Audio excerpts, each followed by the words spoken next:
പിന്നെ നമുക്ക് ഈ സ്പെഷ്യൽ സർട്ടിഫിക്കേഷൻ ഉണ്ടെങ്കിൽ ജോലി കിട്ടാൻ എളുപ്പമാണ്. എന്തായാലും വേണം. നമസ്കാരം, നിബിനാണ് നിങ്ങളുടെ കൂടെയുള്ളത്. പിന്നെ നമുക്ക് സ്പെഷ്യൽ സർട്ടിഫിക്കേഷൻ ഉണ്ടെങ്കിൽ ദുബായിൽ ജോലി കിട്ടാൻ എളുപ്പമാണോ?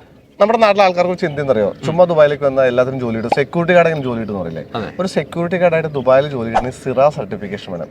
ഓക്കെ, ഇനി ഇതേ സാധനം അബുദാബിയിലാണ് PSBD എന്ന് പറയും. ഇനിയിപ്പോൾ നമ്മൾ ഈ ലൈഫ് ഗാർഡായിട്ടൊക്കെ സ്വിമ്മിംഗ് പൂളിലും അല്ലെങ്കിൽ ബീച്ചിലൊക്കെ പോകില്ലേ, അതിന് ബേസിക് ലൈഫ് സപ്പോർട്ട് സർട്ടിഫിക്കേഷൻ ആണ്. എന്തിനാ നമ്മൾ ഈ നേഴ്സായിട്ട് പോകുന്ന ആൾക്കാർക്ക് ദുബായിൽ DHA വേണം, ഷാർജയിൽ MOH വേണം, അബുദാബിയിൽ DOH വേണം. അപ്പോൾ ഓരോ പ്രൊഫഷണൽ സർട്ടിഫിക്കേഷൻ ആവശ്യമാണ്. അപ്പോൾ കൃത്യമായി സർട്ടിഫിക്കേഷനും അത് അറ്റസ്റ്റ് ചെയ്താലും മാത്രമാണ് അവർക്ക് ആ ഒരു പ്രൊഫഷണലിൽ നല്ല ജോലി കിട്ടുക. അതെ, ഇതൊക്കെ മനസ്സിലാക്കുക. അപ്പോൾ സർട്ടിഫിക്കേഷനും അറ്റസ്റ്റേഷനും ഒക്കെ നിർബന്ധമായിട്ടും ദുബായിൽ വേണം. അപ്പോൾ that's all for today. See you in the next video.